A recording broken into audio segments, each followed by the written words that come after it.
A teenage girl, a Tesla, and a rising rap star. Celeste Rivas Hernandez's body found decomposed in David, the rapper's car, and the mystery now only deepens. Tonight, we're breaking down the investigation and asking the question, especially to our law enforcement guest, what is going on and what is taking so long? Welcome to the global phenomenon, Surviving the Survivor. Here's your host, Emmy Award-winning journalist, Joel Waldman. What's up, STS Nation? Welcome to Surviving the Survivor. It is the show that brings you the very best guests in all of true crime. A 15-year-old girl's body is discovered in the frunk, meaning the front trunk of rapper David's Tesla in the Hollywood Hills area of Los Angeles, which happens to be where the COE is from. And now a manager of his is fighting back on TikTok. And I know Lauren Conlon, our guest, has reached out to him specifically. So we've got to ask a lot of questions here, and we're going to set this up. Was this just some sort of runaway tragedy, an industry cover-up, or something far darker? Without further ado, the best guest tonight. Normally, I would introduce our legendary homicide detective first, but he likes to sit in a specific corner of the screen, and I will respect that because I've got some OCD tendencies. So first up, Nima Rahmani, a defense attorney out of Los Angeles, and he does it all. But Nima, obviously very smart, and he also has a clientele well entrenched in the entertainment industry. Next up, we've got Lauren Conlon. She's an investigative reporter with Crime Pop. She works a lot with Nancy Grace. She works, you'll see her stories in LA Magazine, and she is a dogged reporter. She's been all over this. Welcome to Lauren, who only has a half hour, so we're going to have her kind of set up a lot because she's been on this relentlessly. And last but not least, the legendary Houston homicide detective. And I just found out David, the rapper, at the center of all this. Where's he from? Houston. So here is Phil Waters, and we're going to get Phil's take in just a second. But we've got a press release that literally just came out an hour or so ago. And I'm not going to read you the whole thing. I'm going to pull it up here, and I'll read you part of it right now. And then, as I said, we're going to have Lauren help break this down because this story's been going on for a little bit. But the Los Angeles Police Department's Robbery Homicide Division, that's what it's talking about here in this press release, has been diligently investigating the death of Celeste Rivas Hernandez over the past several weeks. At this time, we can confirm that Celeste Rivas Hernandez is deceased, and her body was found in the front trunk area of a Tesla belonging to rapper David Burke. The vehicle had been parked at the location from which it was towed for several weeks. So Miss Rivas Hernandez may have been deceased for several weeks before the discovery of her body. And this is a very important line. And I'm going to throw this to Phil in a second. The Los Angeles County Medical Examiner has not yet determined the cause or manner of Miss Rivas Hernandez's death. So, Phil, let's start with you. This is your wheelhouse here. This appears to be whodunit, or why is it taking so long? That's what's going on here. But the manner and cause of death cannot be revealed at this time. You think authorities are just staying tight-lipped, Phil? Well, they are. Hey, it's good to be with y'all. Yeah.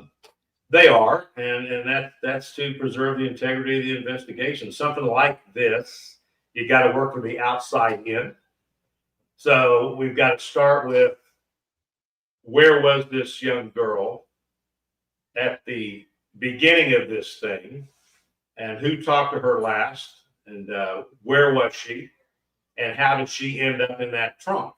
So you got to put the timeline together from the outside in, and then hopefully that's going to get us to talking to people that are associated with her, and then somebody that's inside that house that knows why she was there, when she was there, and what was going on while she was there. So, there's still a lot to be told here in this story. We don't know what the autopsy results are. They're not going to release them. And if she's been in the car, where I have read, if she's been in that trunk for several weeks, I can tell you the decomp on that body was not going to be good. So it's going to be maybe tough to tell what was the cause of death.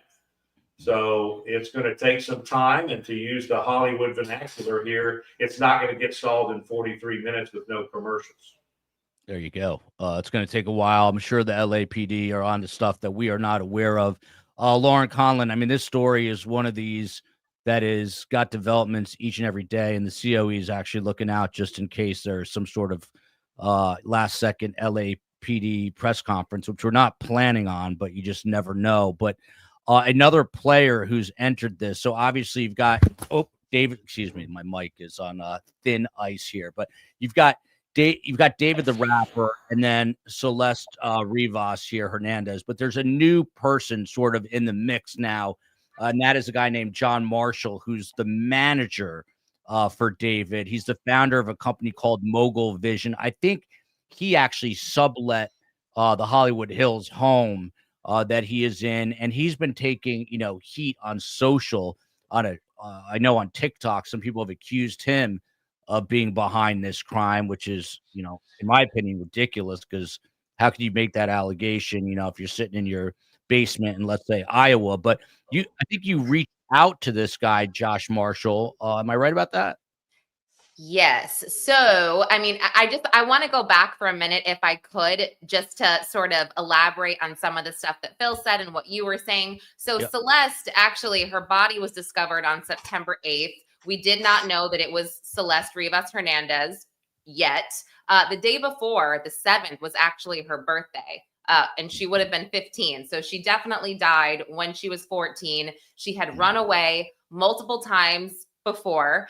And, TMZ has done a really good job of staying on this as well. And they got some footage from a liquor store owner who saw her actually running/walking. It was March of 2024, I believe, possibly February. But what struck out to me, when I saw that footage, I was just like, oh my gosh, this poor girl, she's empty-handed. She didn't even have a backpack or a purse or anything. And the liquor owner told TMZ, this was not on the surveillance footage, that she got into some kind of a vehicle. So whether or not she had her stuff, at the destination she was going to, or she was just running from her home, I don't know. Her mother allegedly doesn't speak much English. Her brother, Matthew Rivas, has spoken to NBC Los Angeles. He hasn't said much. His Instagram also says, journalists, don't contact me. I can't speak. I'll speak when I can. But, I requested the autopsy and the death certificate.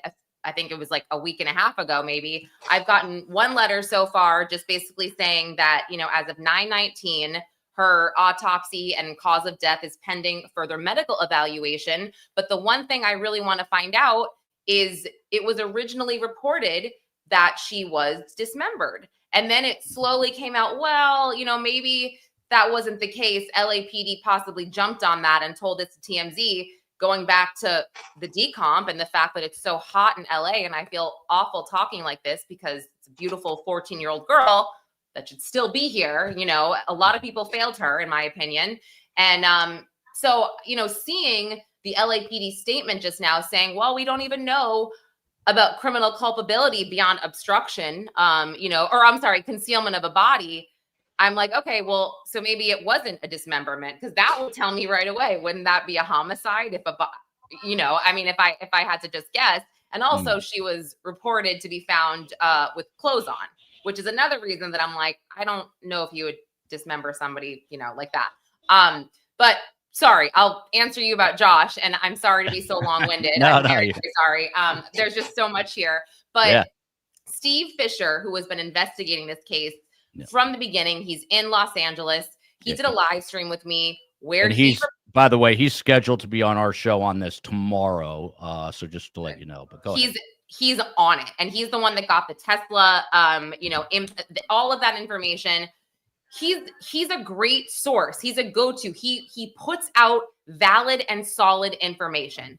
And yeah, there are 9 cameras on a Tesla. We just don't know how long it takes, to subpoena these videos. I have no idea. So Steve got this information. So Steve's on a live stream with me, and he says to me, I also have I'm looking at an email right here that was sent to me by a source that shared that when Celeste went missing in 2024, at some point in 2024, she was believed to be with David. People knew in her family, her friends, that she was seeing a guy named David, possibly a singer. So these people, I don't know who they are. They claim to have reached out to David's manager, Josh Marshall, and possibly someone else in his party, saying, Celeste is XYZ age, she's missing. We believe she's with David. Can you send her home, type of thing. Again, I don't know exactly what it says. So this is just coming from, what Steve said. And they didn't get a response, but reportedly Celeste made it home the next day. And when he said this to me on the stream, it kind of went viral. Different people were clipping it, and a girl did a video about it. She kind of exaggerated a bit, I guess, as this telephone game happens. And Josh, apparently, he commented on it. He denied everything. And he didn't say anything about Celeste, but he denied everything about the email, so and I think he said, he's got his own children and went into this. I didn't mean to cut you off there, Lauren, but let me just pivot quickly here to Nima, and I'm going to come back to you to help lay the groundwork. But Nima, I mean, you're an attorney and you've got the by the way, Lauren, before I asked him this question, someone's telling me David is not a rapper. How do we classify him? He's a singer. He's got a good voice. So, I mean, yeah, singer. He's discovered on TikTok, a singer. Yes. All right. We'll call him a singer. I thought he was a rapper. What do I know? I don't know anything about music. We're old. I don't know. Yeah, I know. It's kind of crazy because they're like, oh. But Nima, to you, if you're this guy, Josh Marshall, and you're the manager, from a legal perspective, I assume you'd be telling if he was your client, he's not, but you'd be telling him not to publicly address people on TikTok at this point, I assume. Oh, yeah, he should be lawyering up. And look, there's a lot to know about this case, but I'm sitting here in downtown Los Angeles, basically a couple miles from LAPD headquarters. I live in Los Angeles. And what folks need to know about LAPD, and I respect them, but they are notoriously slow, right? If you get in a car accident in LA right now, you're probably not going to get a report for a car accident case for about 8 months, okay? So this is unfortunately par for the course for LAPD. They're just really overworked and understaffed. So I think they will get down to the bottom of this.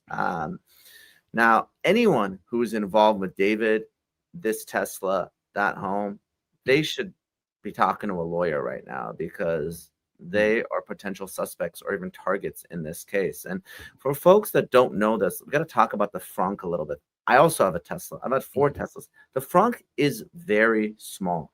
It is not your typical trunk. You cannot fit a body in there. Even Celeste Rivas, who was reportedly 5'2". Yeah.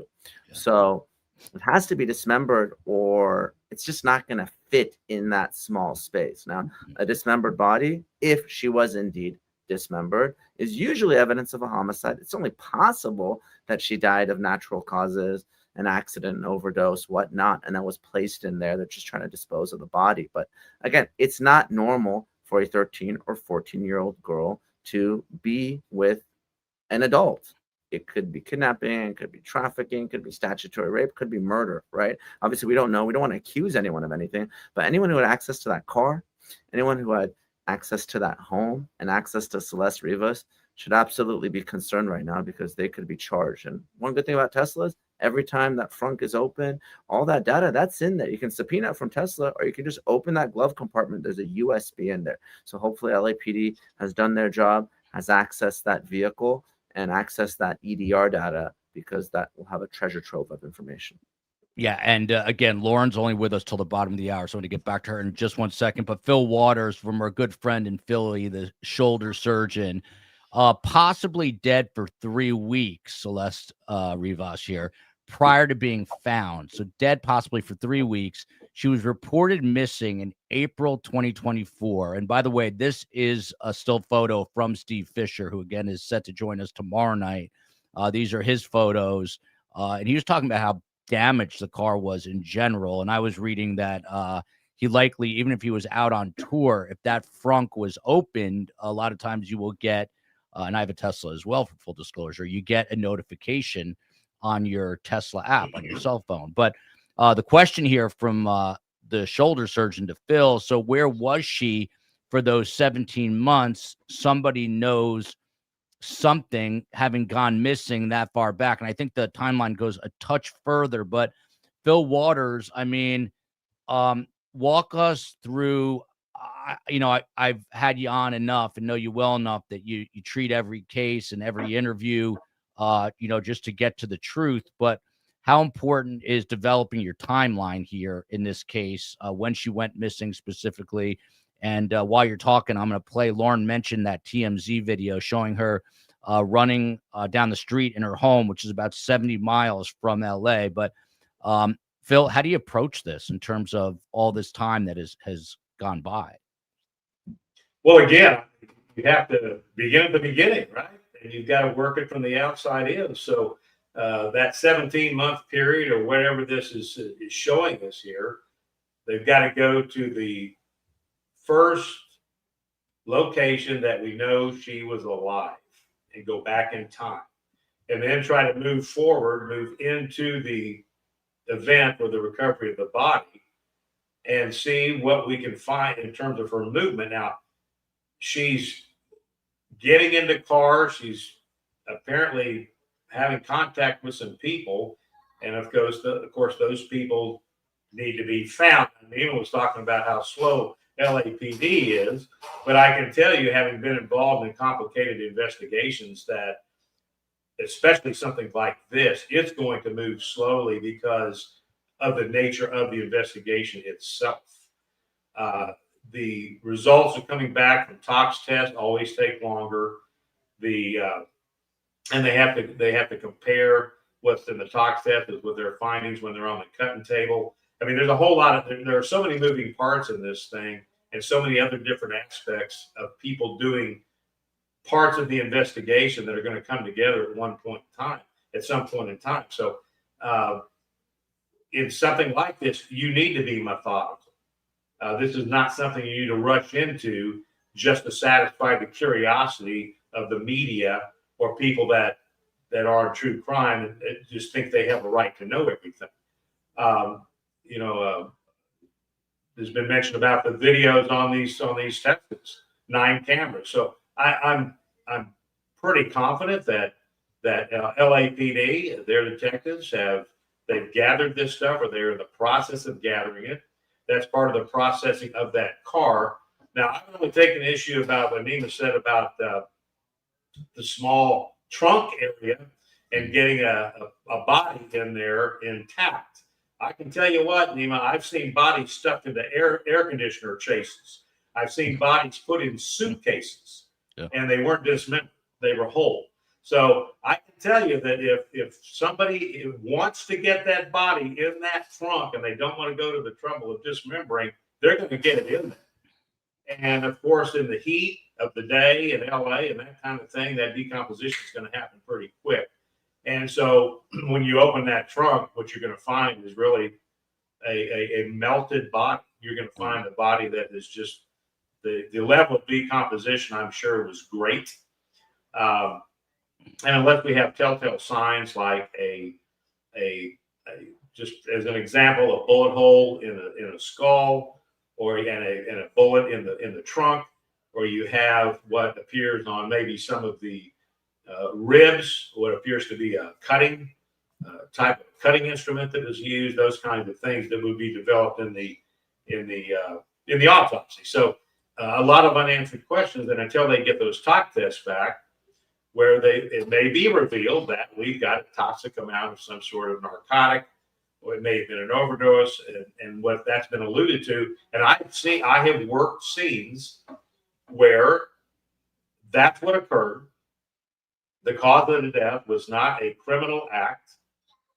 But when something like that happens, especially when you're around a bunch of people that are consuming mass quantities of narcotics, I can tell you the first thing they're going to do when somebody falls out and dies, they're going to get rid of the narcotics first.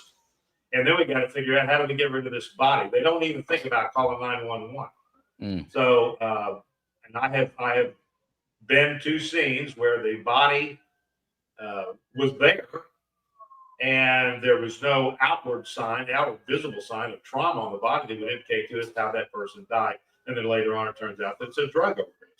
And what they did was they disposed of the body because they didn't want to be attached to it. And so that may be that may be an option of what's going to come out in this investigation. So, in Texas, it would be tampering with evidence, desecration of a corpse, that kind of thing. So that may be the best we get, but what they're trying to get to is who's the person that took the car to that location. Because once you get a hold of that person, then the hope is that they're going to backtrack and get you to why she's found in that trunk. But in her, I guess the appearance here that her behavior was she was a runaway, and this was kind of her environment to move around in, and then something horribly went wrong.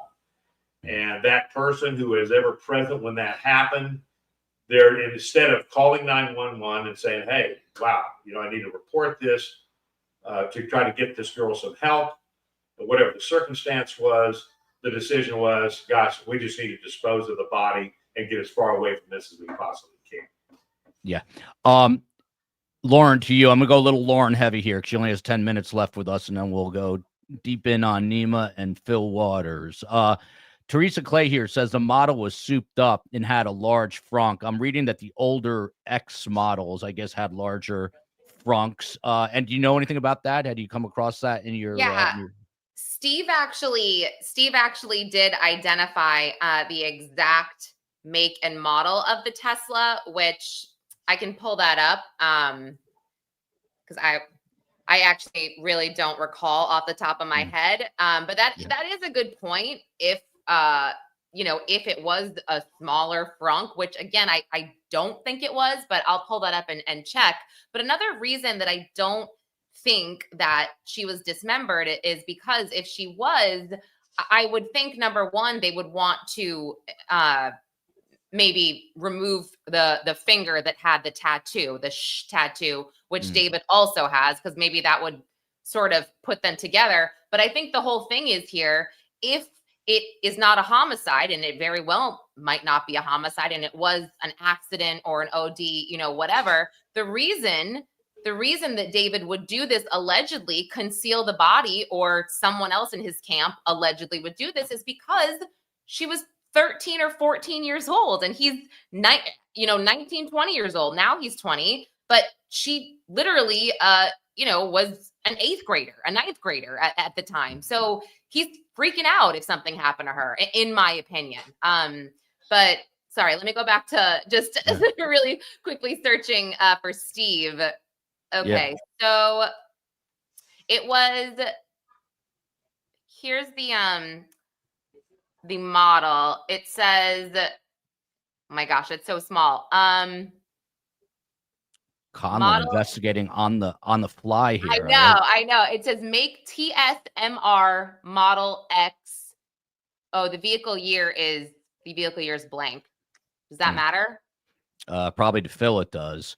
But let me ask you this. Let's go to the timeline. So people are mentioning April 2024. So on April 5th of 2024, which this April would be 2 years, Celeste Rivas Hernandez first is reported missing in Riverside County. She's from a small town called Lake Elsinore. So she goes missing a year and a half ago, and she was reported missing at least 3 times in 2024. But a month prior to that missing person's report, a month prior, surveillance footage shows her entering a car outside a liquor store without any belongings.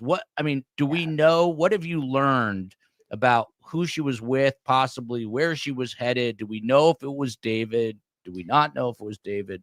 I mean, her teacher, kind of came out and said, I know that Celeste was talking to this singer, David. They met on social media. And he said that David came and picked her up at one point because she went missing, before February of 2024. And then when she went missing in April, and that's when the missing poster came out, she actually came back and then went missing again in May. But the teacher said that he came and picked her up and he knew about this. And it's like, I think it's about a 2-hour drive from the Riverside area to Anima. You can correct me. Yeah, to LA. I mean, the fact that people kind of knew about this is concerning. And there also was a photo of David in Lake Elsinore about, a couple minutes from Celeste's house, a couple minutes from the school. And he appears to be talking to a young kid.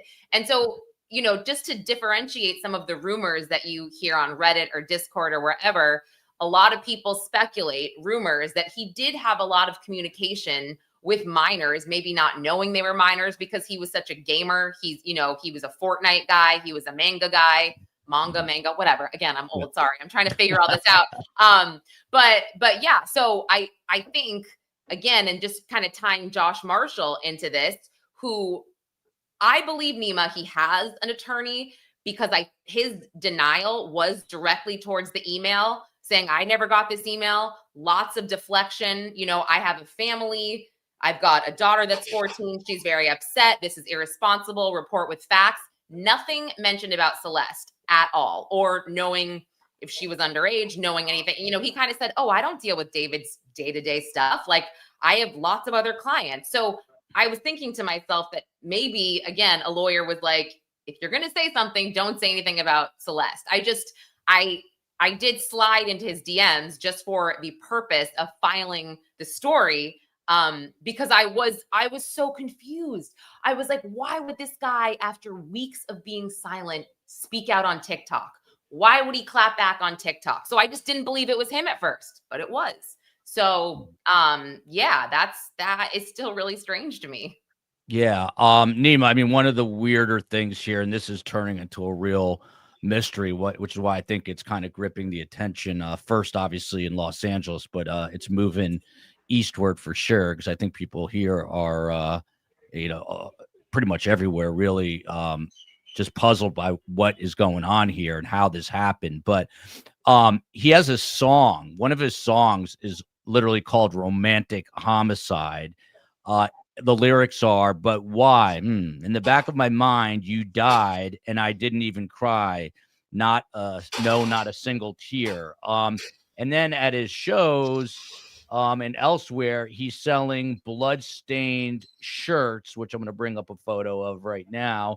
None of this is good. As Phil Waters would tell us, none of this says that he is a murderer, but you see these blood-stained shirts. But if you're his attorney, he's been conspicuously quiet. I don't even know. I'm sure he has an attorney right now.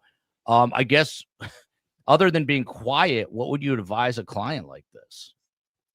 Yeah, you got to advise him to be quiet, because anything he says will be used in any prosecution. And like you said, romantic homicide, certainly not good. There's also an unreleased song called Celeste. Now, California does limit the use of song lyrics and song titles, but if it's evidence of a specific crime and the prosecution can tie it to something, not just, rap culture in general, then those lyrics are going to come in. So whether it's the song, whether it's the video, whether it's anything he says now, whether anything he's previously said on Discord, Lauren talked about it, right? I mean, Tyler Robinson, the Charlie Kirk case, those Discord admissions are going to be used against him. So that's all going to come out, whether it's an app, whether it's online, that's there forever. So it's just a matter of time before LAPD detectives, they get that. So if you're David, and look, this is the former prosecutor, you shouldn't be saying a word publicly or on social media, because you may get wrapped up in this as a co-conspirator, as an accomplice. It's your car at the end of the day. You're the registered owner. So unless you have some sort of good explanation at trial, I don't think you should say anything right now. Yeah, and Nima, there's also some elements of like consciousness of guilt. I mean, for example, they just basically broke the lease, right? This agent for David breaks the lease and they just get out of Dodge, right? I mean, as far as I know, he's on tour, but it certainly doesn't look good, right? It doesn't look good. And the thing about that lease, another TMZ report, is the property owner said there's cameras all throughout that property. So we're going to know if Celeste Rivas entered that home, when she left, if she entered and never left, left in a bag. So that's all going to come out in this day and age in LA. There's so much video evidence between the Tesla and the home, and it's just a matter of time before that all comes out. Look, one thing about LAPD to note too, and again, I say this with respect, they are one of the most tight-lipped when it comes to their investigations. And not only was I a former federal prosecutor, I worked for the city of LA. I was in the top 2 floors of City Hall. So I know how they deal with these Public Records Act requests and media requests. They're not going to say anything compared to other cities, other law enforcement agencies that will give the public regular updates. They just don't do it as a matter of course. So we're probably not going to hear anything of substance from the LAPD until we get an arrest in this case. Yeah. And Lauren, before you go, and I know you have to go. And I did just drop something in your private chat. It was a 2023 Model Y. Okay, 2023 Model Y. There you go. I had heard it was an X. But again, you've been on this, and I know you're not one to really speculate, but what's your gut tell you here? Is your gut telling you something here? Joel, it's so crazy. Like if you would have asked me last week, I would have had a much different answer than I do now. I don't know. Last week, I was like so sure that it's really difficult here. If you take all the circumstantial stuff, right? His song lyrics, his weird fantasy with homicide and romance, and the fact that allegedly they were seen on a stream together, they were hanging out. Her family knew she was dating someone named David. I mean, yeah, I guess it would point to him being a POI, but then you're like, well, who would be dumb enough to kill a minor, put her body in your car, and then go on tour? Like, that to me is like, I mean, I don't know. I have no idea. That was a horrible answer. Sorry. OJ Simpson did it. Sorry, and this is why I'm just like, you're right. Look, for your manager to be on TikTok clapping back for the first time, that's another I don't know.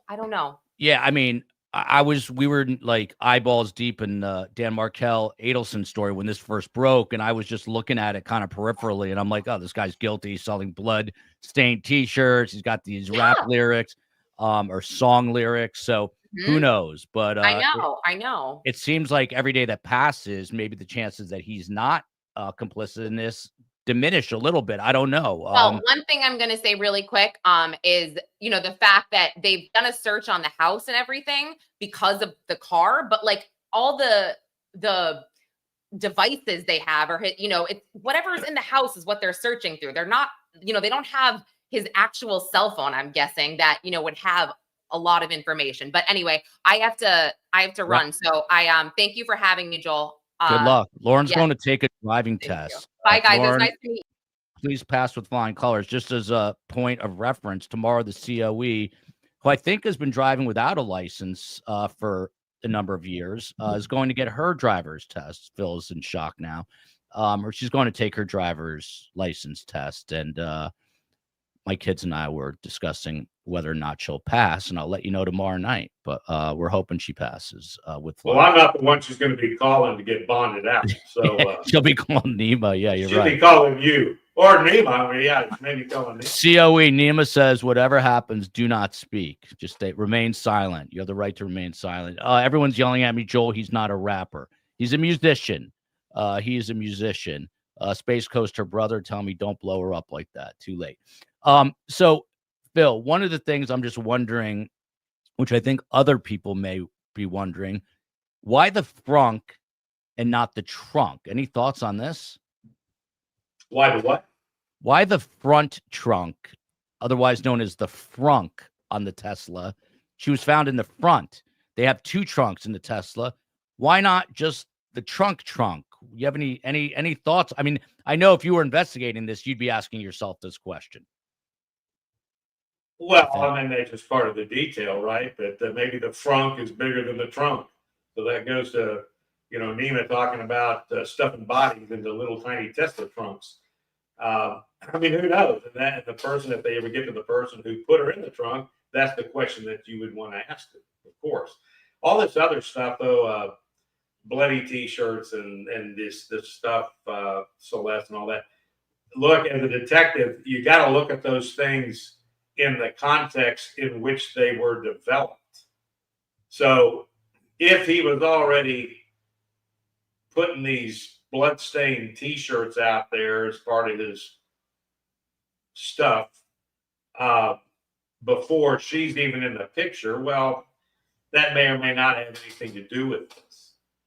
If he's got a song that's not yet published or recorded called Celeste, when did that come about? And if it came about after the reported contact with her, then perhaps if the song is about her, and then you want to see what do those lyrics say.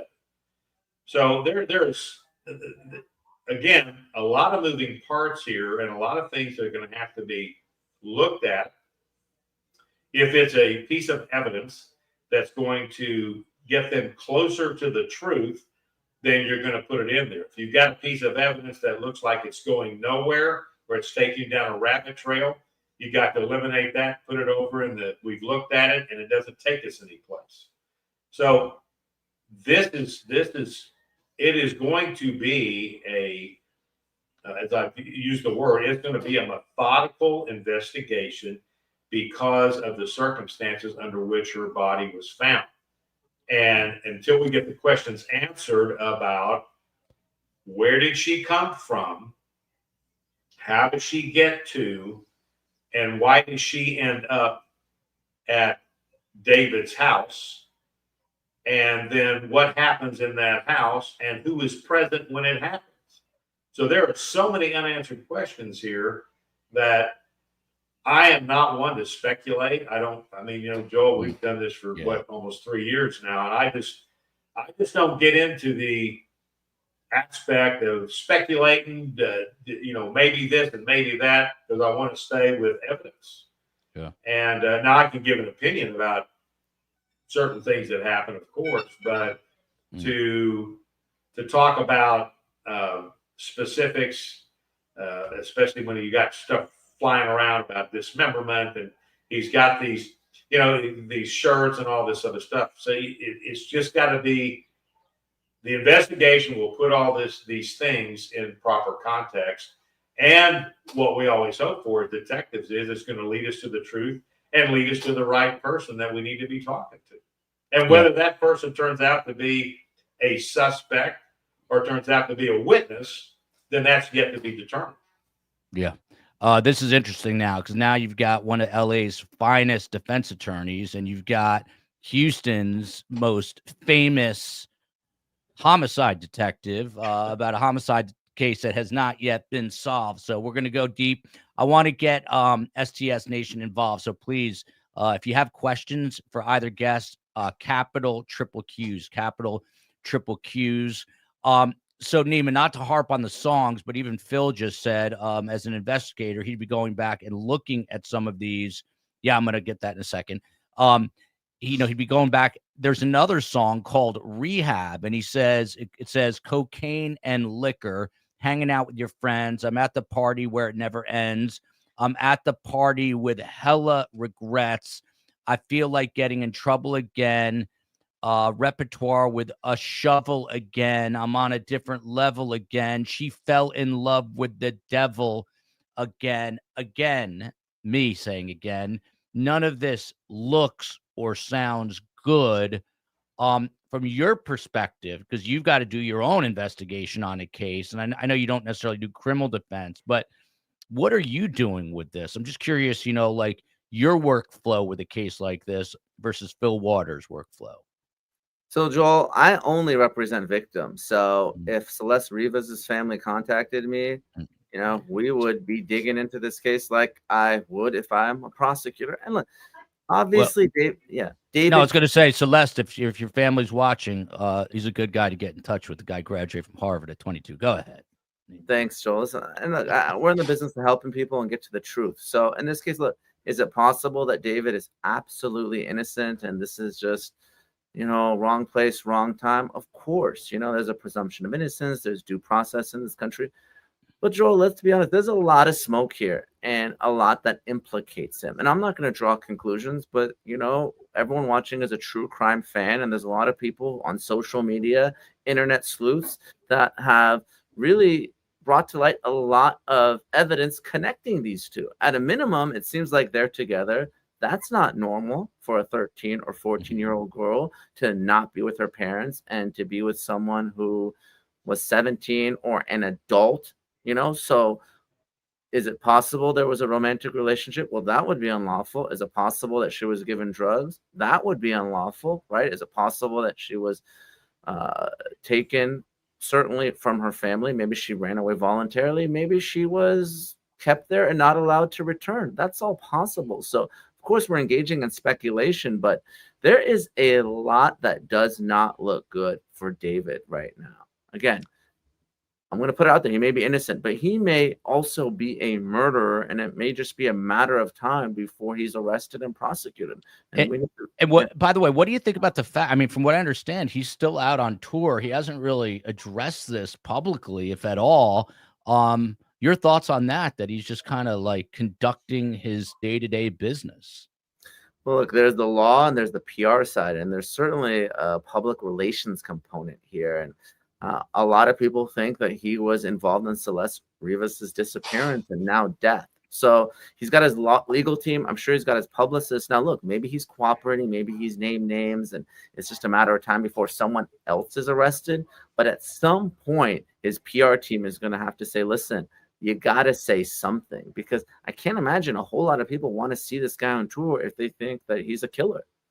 Yeah, and in all seriousness, Celeste Rivas Hernandez, if anyone in your family's watching, you can, he canceled his tour dates is what we're hearing here. Okay, I thought he was still out on tour, but apparently he has canceled his tour dates, and Jimmy McNutty adding that he is staying silent. But if anyone in her family or someone who knows her family, have him email survivingsurvivor@gmail, and I'll get him connected with Nima Rahmani, one of LA's finest attorneys. But Phil, let's go back to the timeline here real quick. And then I've got a video of him talking about his alter ego, which also doesn't sound too good. So Phil, now we go up to August 27th of this year, 2025. A parking inspector, and Nima, you can weigh in here too, but a parking inspector marks the tires of David's Tesla. On the 3rd, like a week later, the same Tesla gets a parking citation for violating the 72-hour rule. And it takes from August 27th to September 8th for the Tesla to be towed to an impound lot. And once there, that's when an employee notices a foul odor, and that's when this employee calls the police. I mean, every city is different. LA's got slew of problems, including homeless, other issues. So they're dealing with a ton of things. I mean, in a place like Houston, your hometown, or where you've resided for a very long time, would it take that long from August 27th to September 8th for the car to finally get impounded in a tow yard? Give me the dates again. August 27th, a parking inspector marks the tires. And then it's not till September 8th. It's like 3 weeks almost. Well, that's like a week and a half, right? August. So, is it 3 weeks? I don't know. 2 weeks. Well, I mean, my point is going to be here is that cars that are parked illegally at the point they get towed is not a big high priority for any major city. So we're trying to respond to this and the fact that there's a body in the trunk. Well, nobody knew there was a body in the trunk, and therefore you've got a car sitting here that's in violation in the parking areas. So I don't see that as being any kind of a strange part of this investigation. That's just the way it played out. The car got parked, it got ticketed, it got marked, it got ticketed, and then when there was no response to moving the car, it got towed to the city impound lot. So I don't find that to be out of the ordinary in any circumstance. And so we have the guy that receives it into the parking impound, into the auto impound place. he's the one that gets the, my gosh, there's something weird going on here, and he's the one that ends up reporting it. I mean, this is a logical progression of events regarding a car that was in a sundry parking violation. So I don't find anything strange about that. I am curious as to know if they have spoken to David yet. If police have spoken to him, detectives have spoken to him. Now I know, Neiman's already said it, and every lawyer always says it. Don't talk to the police. Now I would always encourage them to always talk to Detective Phil, because I'm there for their benefit. And in most cases, they did talk to me. But that's a really fine line, right? Because the impression is that if you lawyer up and you do not speak to the police, and it's just the way the world works, there's an impression that there is some kind of guilt involved here, some kind of culpability involved here. And that's where people are always going to go. And if, in my mind,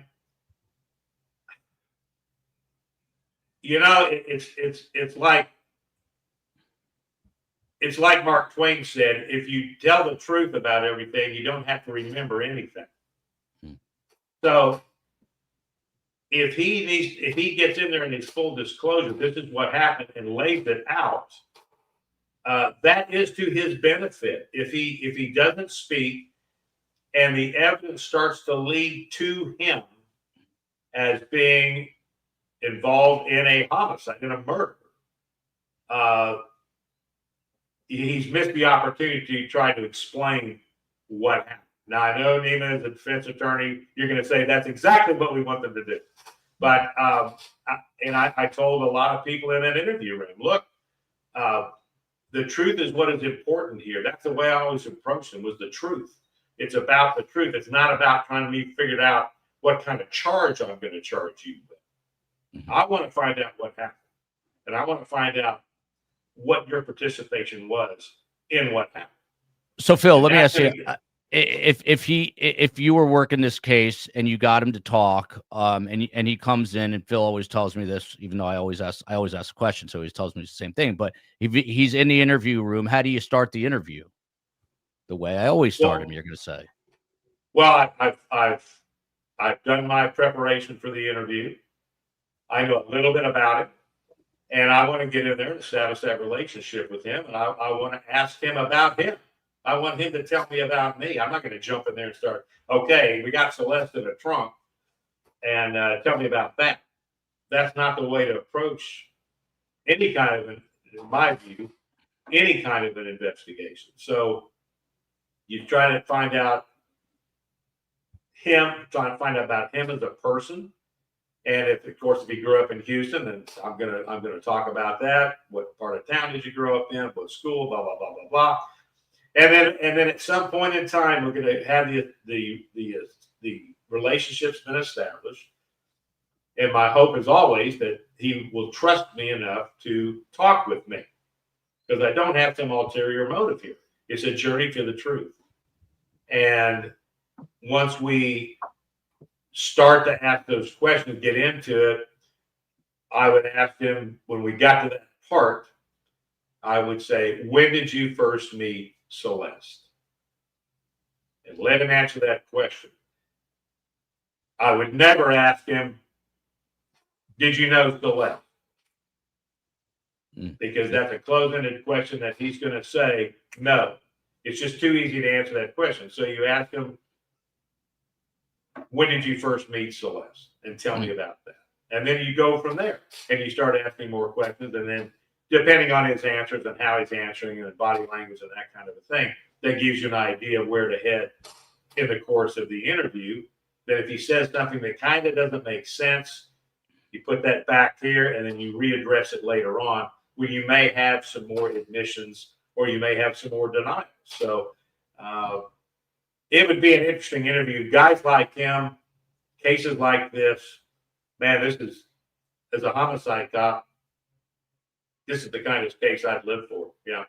Yeah, I mean, this is a tricky case for sure. Digital forensics is going to be compelling for certain. I mean, you're going to get a treasure trove. Nima, someone asked, and I don't know if you know the answer to this, if you can turn off your cameras on the Tesla, and they would know that for sure. But do you have the capability to shut them off? Do you know? Not completely, and it's important for this case. This is why. So look, we all know there's Sentry mode, right? You can have your cameras kind of running all the time. You can make it so you can't have access to the cameras, inside the car or from the app. There's a lot of technology, but if there's a triggering event, those cameras are going to record it. And what's a triggering event? Well, this was apparently involved in some sort of accident. There was a big dent in the car, right, when it was towed. So at a minimum, that's there. And there's certain things that can't be turned off. When Joel and I walk up to our Tesla, we don't use the key. We use the Bluetooth on our phone. It just unlocks, right? So was it his phone? Was it his Bluetooth? Did someone else have the key? Who else had the key, right? Yeah. Like I said, for all the people that are commenting, David could be 100% innocent. This could be just a mistake. It could be a frame job. But if I, as a grown man, have the body of a 13, 14, 15-year-old in the trunk of my vehicle, I'm going to have to answer some questions, right? Who else has access to that vehicle? And that would be the number one question. And look, I'm a former prosecutor, Phil. I would love nothing more than David to be talking, and even if he's lying, that's great for the case, So Yeah. Even representing victims, you want your defendant talking, whether it's the truth or a lie, just to get them talking. That is good for the case. I was just saying, as a lawyer, if I were advising him, of course I would advise him to exercise his right to remain silent. Yeah, and our people are saying, look, we're convicting this guy. I don't think anyone is convicting him. I think people are curious by nature. This is definitely a curious case. And I think Lauren was honest, and I think I was honest when I first heard about this. I'm like, oh, there's, this guy seems like the guy who did it, meaning David, but there are definitely other factors. And you just heard Nima say, could he have possibly been framed? And then Jimmy McNutty, who's been watching trials for 35 years, he's in the chat, and he said, look, a lot of people, when you're a celebrity, and he had signed a multi-million-dollar contract and he had sponsorships, other people are using the vehicle. So these are all things that they're going to really have to look into and dig into. We found a clip that he did on Instagram. I'm going to play it now because it gives you kind of insight into who this person David is and what goes on in his mind. Then we'll have Nima and Phil break it down, go through a few more things, and we'll get some final thoughts. Here we go. Video introduce a character that I had been kind of ideating for a really long time. That's why you see him with the blindfold and the bloody shirt aesthetic and the bow tie. I'm really big into anime, and I'm really big into manga, and I wanted to make my own manga series at one point, and I was writing a lot of poems and writing a lot of things for it. And a big part of that manga was an evil version of me named Itami, which means pain in Japanese, and he wears his blindfold, and he's basically an agent of chaos and Phil Waters, he's saying he has an alter ego named Itami, who's an agent of chaos and is evil. How are you? If he mentions this in the interview room, I'm sure your ears are going to perk up. How do you follow this up here? Well, I wanted to explain that, and I don't know that he used the term alter ego, right? Did he say there's a character? Yeah, right? Character. Yeah. So he's talking. Look, he's talking about, kind of a scripted thing that he put together because he's in the anime. He's explaining what he's talking about here. So to take, you got to keep this stuff in context. I don't know that him talking about that equates to I killed this 14-year-old girl, stuck her in the trunk of my Tesla, and then took it and parked it in a parking lot. So, these big leaps we make over pieces, these murder investigations are like big jigsaw puzzles. And the first thing you do when you start to put, people do those anymore, but when I was growing up, you put down a 1,000-piece jigsaw puzzle. And every piece, what's the first thing you got to do? You got to turn over every piece. Then the next thing you do, you build a frame. Then the next thing you do, you start putting in the pieces within the frame. And you may get to the point where the dog has eaten 2 or 3 of these pieces, and you don't have the complete picture, but you've got enough of the picture that you know what happened. And that's what's happening here. That's the way I work these cases. This way I work these cases was putting those pieces together. And sometimes you don't always have the pieces, the entire picture, but you have enough of the picture that you know what happened and you know who did what to whoever. And so, you know, and we got to go back in the background of Celeste. Yep. It is just from what little we know, she's living a high-risk lifestyle. So this ultimate outcome, it's sad, it's horrible, but I'm just telling you, and I've worked these cases, these young people that are living these high-risk lifestyles, this is the ultimate problem that can occur when they're doing the loss of their life. And that's just the real world. So we've got to go back into her background and let's find out what's going on there. Why is she, if it's been reported accurately that she was constantly running away on her own, she's obviously seeking some I'm going to use the word community of some kind to fit into. And if there's some sort of relationship between her and David over TikTok or whatever, and that gets ramped up a little bit into a personal thing where they have met, so forth and so on. She may be lying about her age and so forth and so on. You know, so there, we just don't know. There's a lot of details we just don't know about the nature of their relationship to begin with. So, so many things going on here. And again, I'm just not given to speculation on this stuff by taking one piece of information, all of a sudden trying to blow it up into some sort of conclusion. Even his describing this thing. But if I'm in the interview room with him and he's explaining this to me, he's a very articulate young man. He's obviously very smart. And I want him to explain this to me because I am genuinely curious about what he is doing. You know, what he, and my question to him would be, when he reveals this character that he's developed, why? Why did you feel a need to develop a character that is essentially evil? But it's you. You're the character. And this is your alter ego, whatever you want to call it. Why would you want to do that? What's the point? So I want to get in. I want to know why he's doing what he's doing. And if those things, as the investigation starts to develop, if the things that he has shared with me start to affirm what the evidence shows happened to her, then that's going to be affirmative links that may tie him closer to the actual death and the disposal of that body. So, yeah, we taking things out of context because he makes a statement like that. Again, I'm not given to just say, oh, well, okay, he's the guy, he did it, and he did it because his evil alter ego did it. Yeah. I can tell you for sure, Phil is not victim blaming. He said he's got to look at this 360 degrees. Celeste was failed by her parents, family, and the state. There's no doubt that she was groomed here at some point.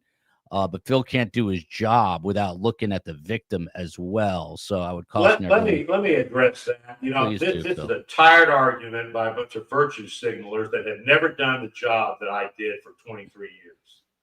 So you have to look at the whole picture here. And this victim blaming crap is nonsense. If you're going to be a homicide detective, you've got to look at the good, bad, and the ugly of everybody involved, because that's going to get you to the truth. So these people can get off their high horses and just get off of that stuff. That is ridiculous to even suggest that. Phil Waters had something, like a 93 or 96% clearance rate. There's no one better who did it than Phil Waters. So I'm just telling you, and Phil's right. He's the man or the woman in the arena solving these cases. Anyone who thinks otherwise, I'd like to see you go out and solve homicide cases day in and day out the way this guy did. You're not gonna be able to do it. That's the answer. Okay, let's take this back a hair. and this is anime, what and I'm really big into manga. And I wanted to make my own manga series at one point, and I was writing a lot of poems and writing a lot of things for it. And a big part of that manga was an evil version of me named Itami, which means pain in Japanese. And he wears his blindfold, and he's basically an agent of chaos and kind of my alter ego. And the story of the manga went like I was a detective, and there was an evil version of myself that would kind of come out at random moments, kind of like Fight Club with Tyler Durden. And he would commit the crimes that I would have to solve as the detective. So like when I was as the detective, I'd be like solving murders that I'm committing myself. And it was like a cool little story. I didn't think anything would come of it. Like it was in the vault for like months and months and months. And I introduced it for the first time on screen because I had the opportunity with music to kind of explore this idea further with the Romantic Homicide music video. And people were asking so many questions. I was like, yo, this is kind of fire because like nobody would have ever heard of it if it wasn't for this music video. But Itami was a staple of this music video. You kind of see him throughout the entire thing. He's holding the knife with a bloody thing. You get the girl who's basically like the ghost of the person that he killed. Was his first victim in the manga.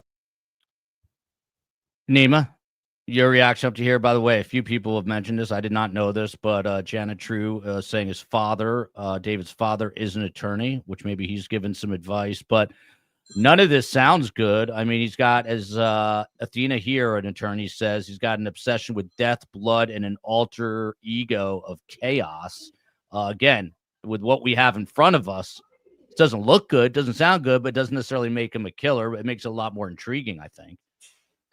Well, yeah, I heard his father works for a law firm. I don't know if he's necessarily an attorney, but I had, I had read that. Obviously, if he's an attorney, I'm sure he's telling his son what we've been telling his son. Now, look, something like this, I think, is certainly a bad look, but it's not going to come into evidence, right? So, look, I've represented a bunch of artists. I've sued even more. Joel, they're a unique breed. God bless them, So I don't think a judge is going to allow something like this in as evidence of intent or anything in this case, It really goes back to what I've been saying. What connects David to Celeste in particular, right? That's why the song named Celeste is important, right? More general kind of artsy type things, probably not specific enough to come into the case. It may be great for someone like Phil to kind of look into it and explore for his curiosity. But if I'm prosecuting a case or I'm trying a case, I'm thinking to myself, okay, what can I do to tie this individual to the specific crime or claim in this case? So something like this, again, I don't think it's going to come in. Yeah, I'm sure this is too prejudicial. I would agree with you on that. We'll keep playing it, get Phil's take, and then some final thoughts. And I put that all on screen, and me and Tommy had a great time just like chopping it up and getting to kind of merge creative ideas on the entire thing. And the Bloody Rose aesthetic was birthed in that music video as well, and kind of me representing my entire artistry through this rose, which is like beautiful things can hurt you, with the stems having thorns on them. And that became my entire aesthetic for like the rest of time. I kind of still, even to this day, use that Bloody Rose to kind of show how beautiful things can hurt you, even through music. Like music is very beautiful, but it can also hurt you with the lyrics, or, make you think about certain things in your own life that make you think about painful things and stuff like that. So yeah, that music video was the focal point and the start and foundation of all the different songs and music videos and creative points, and the creative direction for like my album now, and all that stuff literally came from that one music video in Arizona. So that's that, Phil. Let me ask you a question, Phil. I mean, you covered many high-profile cases in your career. You guys are always going to downplay and say, hey, this is just another case that we've got to solve. This is our job. But what's really going on inside the LAPD right now? I mean, is this coming down from the chief now saying, hey, figure out what happened here? Is he applying pressure? What is the pressure like? Well, yeah, I can only speak from my personal experience that we know what we're doing. And trust me, there is no amount of pressure that a chief can put on a homicide detective that the homicide detective is not already putting on himself 10 times over. I can tell you that most of the homicide cops that I worked with and around the country, they're all driven to get the case solved.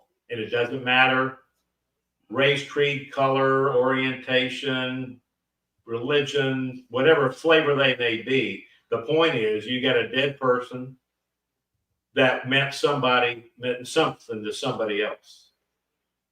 And you throw in, I mean, you hit the ground running and you don't stop. And this is going to be one of these investigations because it's a high profile, because you don't, at this point, you don't know what evidence you have lost because of the time that's gone by from the time this young lady was murdered or dead until the time that she was found.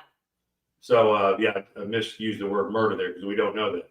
But this homicide occurred. So we've got to be patient. And sometimes, look, I've been on investigations. We did everything we could do in 8 months and still hit a wall. And then we got a phone call, which blew the whole thing wide open. So and that may be what happens here. But look, they've got so much evidence to collect. They're going to have presumably video from the car, video from the house, video from the surrounding area there where the car was dumped. See if they can backtrack video to where the car started from. I would think they're going to ask for phones, dumping those phones, historical records on those phones, on his phone. If she had a phone, I mean, there's a lot of digital forensic stuff that's going to go on here that they're going to try to capture. We don't know if whatever was captured on the videos that are supposedly at the house, if that's been tampered with, but they'll be able to tell if it was. They're going to have to determine who was living in that house at the time. Was he in town at the time? I mean, there's so many questions to be answered here, and this is so early on into this, to take snippets of things that he said in an interview where he's talking about his music. And these guys, this is not something new and unique with musicians talking about their music and the way they write, what they're trying to emote, what they're trying to talk about, what they're trying to express. It just happens to be in the context of a body being found in a car that he owns. So again, let's not start just supposing a lot of stuff here. And I'm just more I like to take it a piece at a time, and let's see what happens. And let's see, as the affirmative links start to gather, who and what are they pointing to, rather than all of a sudden characterizing this guy as, oh yeah, he wrote a song, he's got a song that he doesn't have out yet called Celeste. Let's just start making a bunch of suppositions about this stuff and assuming things. So yeah, these are high, there's going to be high pressure stuff, and the pressure is going to be coming mainly from the media and, let's face it, the true crime community, because as a group, those people think that they deserve to know all this stuff, and that's just not true. They don't have a right to any of this stuff, and we're not going to do anything on the investigative side to compromise the investigation just to satisfy a bunch of egos. How dare you say I have an ego, Phil? By the way, totally unrelated to this, what happened in apartment 603 debuting on Hulu tonight? That is a story of Ellen Greenberg, 2011, an elementary school teacher, winds up dead in apartment 603 in a suburb of Philly, stabbed 20 times. To me, this is possibly the biggest miscarriage of justice in terms of cases that I've ever covered. 10 of the stab wounds are to the very back of her head. 1 or 2 are post-mortem. She's got a giant gash on her head. She had bruises, which indicate domestic violence on her body. Anyway, the docu-series is out. Dakota Fanning with Hulu produced the series. And we have the director of the series, and we're going to have it under our video tab tonight. The COE is putting that together as we speak. It is the director of this series. I forget, Linda Schwartzman. I want to say it's Linda. Schwartzman is definitely her last name. An interesting interview, and we are working to get Ellen's parents on the show tomorrow, but I want to come back and follow this as well. So you might be getting 2 shows for the price of 1 tomorrow. Also, if you appreciate the content, hit like, hit subscribe. We've got a Patreon page. We're doing it all. Nima, to you, and we'll get final thoughts here. Comments are coming in like this. I look at his eyes. He scares me. Split personality, question mark. This is what happens, right? So you're contending with the courtroom, but you're also contending, and David in particular, and his manager and these other people surrounding him, with the court of public opinion. How do you balance that? Yeah, I want to talk about something and just really put it out there. And I know Phil does things the right way and he investigates every case, but the practical reality, at least here in Los Angeles, is that politics matters. And this is a young girl, and if she was found in someone else's vehicle, it would be a different type of case. I don't know if we would be talking about it on the show, right? I don't know if Lauren Conlon would be covering the case. So now you have a girl that has been missing for a year and a half. She at least has been known to be dead for weeks now. So there's going to be more pressure on law enforcement to solve this case. Does that make it right? No. Is that how it is? Yes. The mayor of Los Angeles has faced a lot of criticism for the crime, the homelessness, the fires, and now you have a dead body in the front of a Tesla. So is LAPD going to treat this case a little differently? Probably. Should they? No. But there's been plenty of other murders. I've had clients who were murdered during this time period, and it has not gotten the attention that this case has gotten. So you can't divorce the politics from the law enforcement. And there's plenty of cases in this country that are treated differently because of political pressure. You know, folks are getting indicted because of tweets that the president of the United States is making. So not to make the show political, but I think it will have an effect on this case. And I think it will start to speed up as there is more and more media questions and public pressure on LAPD to come to the right result. And I think it will be the right result. I agree with Phil, but I think that's something that we have to really account for because that's the reality in this case. Yeah. And Nima, just I guess that was a sort of a final thought, but with no cause or manner of death yet, how does that complicate it from your perspective and your final thought here? I think it's just a matter of time, and I think Lauren may have touched upon it. You know, they've released the body to the family, right? So the investigation, at least from the ME's perspective, seems to be done. Now, maybe the report isn't done, and that may take some time because we know that murder cases are much more likely to go to trial. So the medical examiner, the doctor, wants to make sure that report is perfect. So when they testify at trial, they're not cross-examined on it. But the fact that the body's been released leads me to believe that at least the conclusion in the eyes of the ME is finalized, even though we don't have that final report. Because again, we know how resistant law enforcement here locally is to release that information while an investigation is pending. Yeah, and not to get too morbid, this I saw it in the comments earlier. She weighed, in the low 100-pound range, but when they weighed her remains, it was something like 71 pounds. So there was obviously quite a bit of decomposition in that front. That body was sitting in there for a long time in that LA heat. If you don't know him, you know him now. Phil Waters has investigated over 400 homicides with well over a 90% clearance rate. One of the best to ever do it in the great city of Houston or anywhere else. Phil, my wife asked me a question. What about, probable cause? You find, if you could explain it, you find a body in the trunk of your car. She just assumed, and I sort of assumed, well, you're just going to go ahead and at least arrest this person because you've got probable cause. But I guess that's not the way it works. How does probable cause work? And your final thoughts here, Phil Waters. Well, probable cause is not, of course, reasonable doubt. So let me clarify that right off the bat.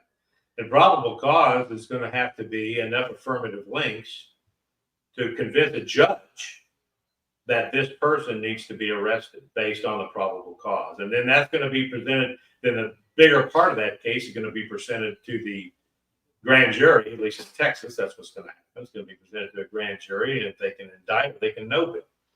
And then if they find that there's enough probable cause to go further and issue an indictment, then they will do that.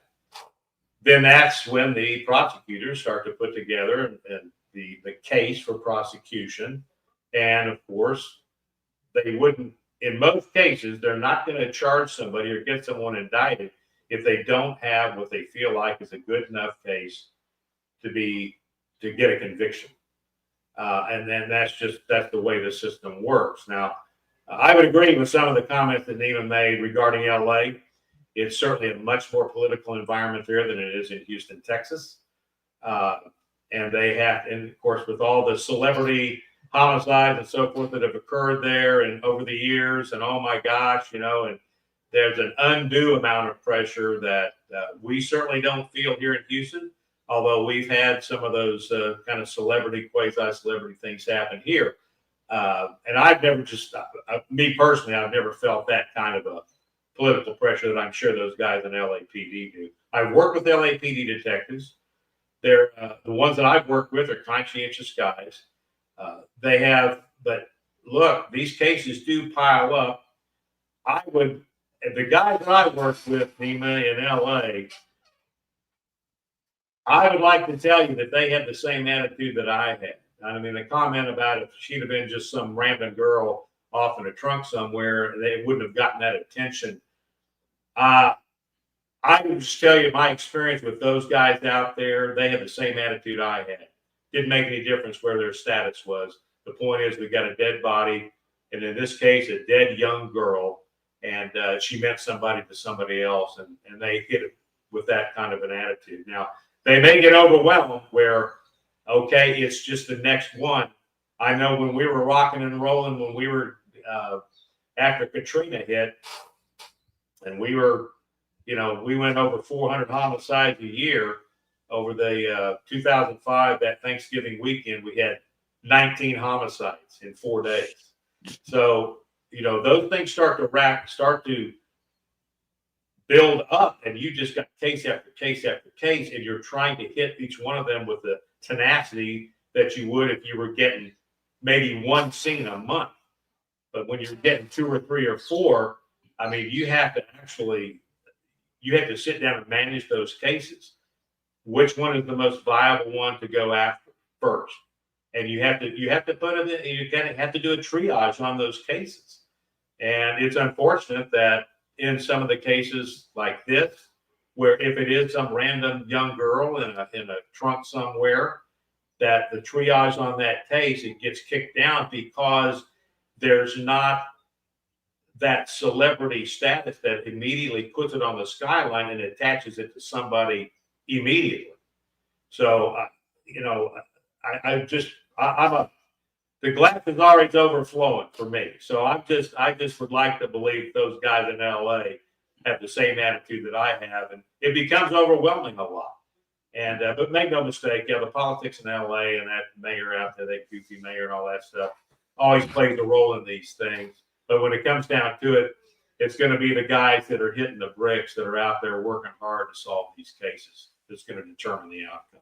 Yep. LAPD will solve it, I have no doubt. Tomorrow night on the show, we've got Steve Fisher, the private investigator who has worked this case. You looked at those Tesla photos. Those are from him.